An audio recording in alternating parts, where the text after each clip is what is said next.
'Cause I am yours and you are mine.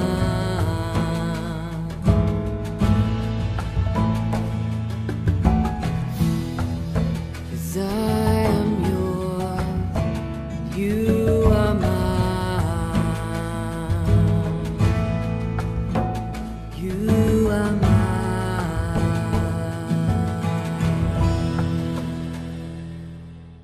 రోమీలకు రాసిన పత్రిక 11వ అధ్యాయము 1వ వచనం నుండి. అలాగైన ఎడల నేను అడుగునదేమనగా, దేవుడు తన ప్రజలను విసర్జించిన అట్లనరాదు. నేను కూడా ఇజ్రాయేలుడను, అబ్రహాము సంతానమందలి బెన్యామీను గోత్రమునందు పుట్టినవాడను. తాను ముందెరిగిన తన ప్రజలను దేవుడు విసర్జింపలేదు. ఏలియాను కూర్చిన భాగములో లేఖనము చెప్పినది మీరెరుగరా? ప్రభువా, వారు నీ ప్రవక్తలను చంపిరి, నీ బలిపీఠములను పడగొట్టిరి, నేనొక్కడనే మిగిలియున్నాను, నా ప్రాణము తీయజూచుచున్నారు అని ఇజ్రాయేళ్లకు విరోధముగా దేవుని ఎదుట అతడు వాదించుచున్నాడు. అయితే దేవోక్తి అతనితో ఏమి చెప్పుచున్నది? బయలుకు మోకాళ్ళునని 7,000 మంది పురుషులను నేను శేషముగా నుంచుకొని ఉన్నాను. అలాగుననే అప్పటి కాలమందు సైతము కృప యొక్క ఏర్పాటు చొప్పున శేషము మిగిలియున్నది.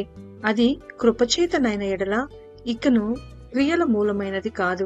కాని ఎడల కృప ఇకను కృప కాకపోవును. అలాగైన ఏమగును? ఇజ్రాయేలు వెదుకున్నది ఏదో అది వారికి దొరకలేదు. ఏర్పాటు నొందిన వారికి అది దొరికెను. తక్కిన వారు కఠిన చిత్తులైరే. ఇందు విషయమై నేటి వరకు దేవుడు వారికి నిద్రమొత్తుగల మనస్సును, చూడలేని కన్నులను, వినలేని చెవులను ఇచ్చి ఉన్నాడని వ్రాయబడి ఉన్నది. మరియు వారి భోజనము వారికి ఉరిగాను, బోనుగాను, ఆటంకముగాను, వారి క్రియలకు ప్రతిఫలముగాను ఉండునుగాక. వారు చూడకుండానట్లు వారి కన్నులకు చీకటి కమ్మునుగాక. వారి వీపును ఎల్లప్పుడూ వంగిపోవునట్లు చేయుము అని దావీదు చెప్పుచున్నాడు. కాబట్టి నేను అడుగునది ఏమనగా, వారు పడిపోవునట్లుగా త్రొట్టిల్లరా? అట్లనరాదు. వారికి రోషము పుట్టించుటకై వారి తొట్రుపాటు వలన అన్ని జనులకు రక్షణ కలిగెను. వారి తొట్రుపాటు లోకమునకు ఐశ్వర్యమును, వారి క్షీణదశ అన్ని జనులకు ఐశ్వర్యమును అయిన ఎడల వారి పరిపూర్ణత ఎంత ఎక్కువగా ఐశ్వర్యకరమగును. అన్ని జనులకు మీతో నేను మాట్లాడుచున్నాను. నేను అన్ని జనులకు అపోస్తులుడై ఉన్నాను కనుక ఏ విధమునైనను నా రక్త సంబంధులకు రోషము పుట్టించి వారిలో కొందరినైనను రక్షింపవలెనని నా పరిచర్యను ఘనపరచుచున్నాను. వారిని విసర్జించుట లోకమును దేవునితో సమాధానపరచుట అయిన ఎడల వారిని చేర్చుకునుట ఏమగును? మృతులు సజీవులైనట్టే అగును కదా. ముద్దలో మొదటి పిడికెడు పరిశుద్ధమైనదైతే ముద్దంతయు పరిశుద్ధమే. వేరు పరిశుద్ధమైనదైతే కొమ్మలును పరిశుద్ధములే. అయితే కొమ్మలలో కొన్ని విరిచివేయబడి అడవి ఒలీవ కొమ్మవయ్యున్న నీవు వాటి మధ్యన అంటుకట్టబడి ఒలీవ చెట్టు యొక్క సారవంతమైన వేరులో వాటితో కలిసి పాలు పొందిన ఎడల ఆ కొమ్మలపైన నీవు అతిశయించువా? వేరు నిన్ను భరించుచున్నది కాని నీవు వేరుని భరించుటలేదు. అందుకు నేను అంటుకట్టబడి నిమిత్తము కొమ్మలు విరిచివేయబడినవని నీవు చెప్పుదువు. మంచిది, వారు అవిశ్వాసమును బట్టి విరిచివేయబడిరి. నీవైతే విశ్వాసమును బట్టి నిలిచియున్నావు. గర్వింపక భయపడుము. దేవుడు స్వాభావికమైన కొమ్మలను విడిచిపెట్టని ఎడల నిన్నును విడిచిపెట్టడు. కాబట్టి దేవుని అనుగ్రహమును కాఠిన్యమును అనగా పడిపోయిన వారి మీద కాఠిన్యమును నీవు అనుగ్రహ ప్రాప్తుడవై నిలిచియున్న ఎడల నీ మీద ఉన్న దేవుని అనుగ్రహమును చూడుము. అట్లు నిలువని ఎడల నీవును నరికివేయబడుదువు. వారును తమ అవిశ్వాసములో నిలువకపోయిన ఎడల అంటుకట్టబడుదురు. దేవుడు వారిని మరలా అంటుకట్టుటకు శక్తి గలవాడు. ఎట్లనగా నీవు స్వాభావికమైన అడవి ఒలీవ చెట్టు నుండి కోయబడి స్వభావ విరుద్ధముగా మంచి ఒలీవ చెట్టున అంటకట్టబడిన ఎడల స్వాభావికమైన కొమ్మలకు వారు మరి నిశ్చయముగా తమ సొంత ఒలీవ చెట్టున అంటకట్టబడరా? సహోదరులారా, మీ దృష్టికి మీరే బుద్ధిమంతులమని అనుకొనకుండునట్లు ఈ మర్మము మీరు తెలుసుకొనగోరుచున్నాను. అదేమనగా అన్యజనుల ప్రవేశము సంపూర్ణ మగు వరకు ఇజ్రాయేలునకు కఠిన మనస్సు కొంతమట్టుకు కలిగెను. వారు ప్రవేశించినప్పుడు విమోచకుడు సీమోనులో నుండి వచ్చి యాకోబులో నుండి భక్తిహీనతను తొలగించెను. నేను వారి పాపములను పరిహరించినప్పుడు నా వలన వారికి కలుగు నిబంధన ఇదియే అని వ్రాయబడినట్లు ఇజ్రాయేలు జనులందరూ రక్షింపబడుదురు. సువార్త విషయమైతే వారు మిమ్మును బట్టి శత్రువులు గాని, ఏర్పాటి విషయమైతే పితరులను బట్టి ప్రియులై ఉన్నారు. ఏలయనగా దేవుడు తన కృపావరముల విషయంలోనూ పిలుపు విషయంలోనూ పశ్చాత్తాపడడు. మీరు గతకాలమందు దేవునికి అవిధులై ఉండి ఇప్పుడు వారి అవిధేయతను బట్టి కరుణింపబడితిరి. అటువలనే మీ ఎడల చూపబడిన కరుణను బట్టి వారును ఇప్పుడు కరుణ పొందు నిమిత్తము ఇప్పుడు వారు అవిధేయులై ఉన్నారు. అందరి ఎడల కరుణ చూపవలనని దేవుడు అందరినీ అవిధేయతా స్థితిలో మూసివేసి బంధించి ఉన్నాడు. ఆహా, దేవుని బుద్ధి జ్ఞానముల బాహుళ్యము ఎంతో గంభీరము. ఆయన తీర్పులు శోధింపనెంతో ఆవశ్యకములు. ఆయన మార్గములెంతో అగమ్యములు. ప్రభువు మనస్సును ఎరిగిన వాడెవడు? ఆయనకు ఆలోచన చెప్పిన వాడెవడు? ముందుగా ఆయనకిచ్చి ప్రతిఫలము పొందగల వాడెవడు? ఆయన మూలమునను ఆయన ద్వారాను ఆయన నిమిత్తమును సమస్తము కలిగి ఉన్నవి. యుగముల వరకు ఆయనకు మహిమ కలుగును గాక.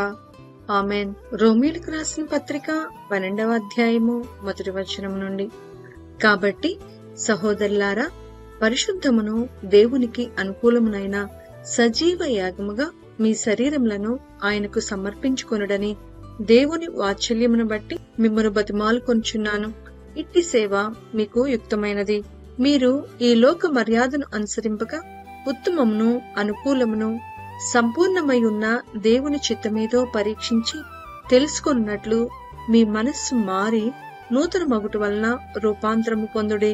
తన్ను తాను ఎంచుకొనదగిన దానికంటే ఎక్కువగా ఎంచుకొనక దేవుడు ఒక్కొక్కనికి విభజించి ఇచ్చిన విశ్వాస పరిమాణ ప్రకారము తాను స్వస్థ బుద్ధి గలవాడునగటకై తగిన రీతిగా తన్ను ఎంచుకొనవలనని నాకు అనుగ్రహింపబడిన కృపను బట్టి మీలోనున్న ప్రతి వానితోనూ చెప్పుచున్నాను. ఒక్క శరీరంలో మనకు అనేక అవయములుండినను ఈ అవయములన్నిటికీ ఒక్కటే పని ఎలాగుండదో అలాగే అనేకులమైన మనము క్రీస్తులో ఒక్క శరీరముగా ఉండి ఒకరికొకరము ప్రత్యేకముగా అవయములమై ఉన్నాము. మనకనుగ్రహింపబడిన కృప చొప్పున వేరువేరు కృపావరములు కలిగిన వారమై ఉన్నాము. కనుక ప్రవచన వరమైతే విశ్వాస పరిమాణం చొప్పున ప్రవచింతము, పరిచర్య అయితే పరిచర్యలోను, బోధించువాడైతే బోధించుటలోను, హెచ్చరించువాడైతే హెచ్చరించుటలోను పని కలిగి ఉందము. పంచిపెట్టువాడు శుద్ధ మనసుతోను, పై విచారణ చేయవాడు జాగ్రత్తతోను, కరుణించువాడు సంతోషముతోను పని జరిగింపవలెను. మీ ప్రేమ నిష్కపటమైనదై ఉండవలెను. చెడుదానిని అసహించుకొని మంచిదానిని హత్తుకొని ఉండుడి. సహోదర ప్రేమ విషయంలో ఒకనియందొకడు అనురాగము గలవారై ఘనత విషయంలో ఒకనికొకడు గొప్పగా ఎంచుకొనుడి. ఆసక్తి విషయంలో మాంద్యులు కాక ఆత్మయందు తీవ్రత గలవారై ప్రభువును సేవించుడి. నిరీక్షణ కలవారై సంతోషించుచు శ్రమయందు ఓర్పు గలవారై ప్రార్థన యందు పట్టుదల కలిగియుండుడి. పరిశుద్ధుల అవసరములలో పాలు పొందుచు శ్రద్ధగా ఆతిథ్యము ఇచ్చుచుండుడి. మిమ్మును హింసించి వారిని దీవించుడి. దీవించుడి కాని శపింపవద్దు. సంతోషించు వారితో సంతోషించుడి. ఏడ్చు వారితో ఏడువుడి. ఒకరితోనొకడు మనస్సు కలిసియుండుడి. హెచ్చువాటి యందు మనసుంచక తగ్గువాటి యందు ఆసక్తులై ఉండుడి. మీకు మీరే బుద్ధిమంతులమని అనుకొనవద్దు. కీడుకు ప్రతి కీడెవనికిని చేయవద్దు. మనుషులందరి దృష్టికి యోగ్యమైన వాటిని గూర్చి ఆలోచన కలిగియుండుడి. శక్యమైతే మీ చేతనైనంత మట్టుకు సమస్త మనుషులతో సమాధానముగా ఉండుడి. ప్రియులారా, మీకు మీరే పగ తీర్చుకొనక దేవుని ఉగ్రతకు చోటియుడి. పగ తీర్చుట నా పని, నేనే ప్రతిఫలమునిత్తును అని ప్రభువు చెప్పుచున్నాడని వ్రాయబడి ఉన్నది. కాబట్టి నీ శత్రువు ఆకలి కొని ఉంటే అతనికి భోజనము పెట్టుము, దప్పిక కొని ఉంటే దాహమిమ్ము. అలాగు చేయుట వలన అతని తల మీద నిప్పులు కుప్పగా పోయిదువు. కీడు వలన జయింపబడక మేలు చేత కీడును జయించు. రోమీలకు రాసిన పత్రిక 13వ అధ్యాయము 1వ వచనం నుండి. ప్రతివాడును పై అధికారులకు లోబడి ఉండవలెను, ఏలయనగా దేవుని వలన కలిగినది తప్ప మరి ఏ అధికారమును లేదు. ఉన్న అధికారములు దేవుని వలననే నియమింపబడి ఉన్నవి. కాబట్టి అధికారమును ఎదిరించువాడు దేవుని నియమమును ఎదిరించుచున్నాడు. ఎదిరించువారు తమ మీదికి తామే శిక్ష తెచ్చుకొందురు. ప్రభుత్వము చేయువారు చెడ్డ కార్యములకే కాని మంచి కార్యములకు భయంకరులు కారు.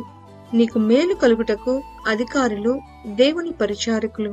వారికి భయపడక ఉండగోరితివా? మేలు చేయము, అప్పుడు వారి చేత పొందదువు. నీవు చెడ్డది చేసిన ఎడల భయపడము.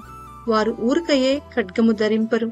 కీడు చేయు వాని మీద ఆగ్రహము చూపుటకై వారు ప్రతీకారము చేయు దేవుని పరిచారకులు. కాబట్టి ఆగ్రహ భయమును బట్టి మాత్రము కాక మన సాక్షిని బట్టి లోబడి ఉండుట ఆవశ్యకము.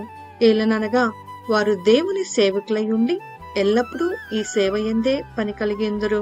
ఇందుకే కదా మీరు పన్ను కూడా చెల్లించుచున్నారు. కాబట్టి ఎవనికి పన్ను వానికి పన్నును, ఎవనికి సుంకమో వానికి సుంకమును చెల్లించుడి. ఎవని ఎడల భయముండవలెనో వాని ఎడల భయమును, ఎవని ఎడల సన్మానముండవలెనో వాని ఎడల సన్మానమును కలిగియుండి అందరికిని వారి వారి రుణములను తీర్చుడి. ఒకరినొకడు ప్రేమించుట విషయంలో తప్ప మరేమియూ ఎవనికిని అచ్చి ఉండవద్దు. పొరుగువానిని ప్రేమించువాడే ధర్మశాస్త్రము నెరవేర్చినవాడు. ఏలగనగా వ్యభిచరింపవద్దు, నరహత్య చేయవద్దు, దొంగిలవద్దు, ఆశింపవద్దు అనునవి మరి ఏ ఆజ్ఞ అయినా ఉన్న ఎడల అదియు నిన్ను వలె నీ పొరుగువాన్ని ప్రేమింపవలెనను వాక్యములో సంక్షేపముగా ఇమిడి ఉన్నది. ప్రేమ పొరుగువానికి కీడు చేయదు కనుక ప్రేమ కలిగి ఉండుట ధర్మశాస్త్రమును నెరవేర్చుటయే. మరియు మీరు కాలము నెరిగి నిద్ర మేల్కొని వేళ అయినదని తెలుసుకొని అలాగు చేయడి. మనము విశ్వాసులమైనప్పటికంటే ఇప్పుడు రక్షణ మనకు మరీ సమీపముగా ఉన్నది. రాత్రి చాలా గడిచి పగల సమీపముగా ఉన్నది కనుక మనము అంధకార క్రియలను విసర్జించి తేజస్ సంబంధమైన యుద్ధోపకరణములు ధరించుకొందము. అల్లరితో కూడిన ఆటపాటలైనను, మత్తైనను లేకయు, కామ విలాసములైనను, పోకిరి చేష్టలైనను లేకయు, కలహమైనను మత్సరమైనను లేకయు పగటి యందు నడుచుకొన్నట్టు మర్యాదగా నడుచుకొందము. మెట్టుకు ప్రభు అయిన యేసు క్రీస్తును ధరించుకొనిన వారై శరీరేచ్ఛలను నెరవేర్చుకొనుటకు శరీరము విషయమై ఆలోచన చేసుకొనకుడి.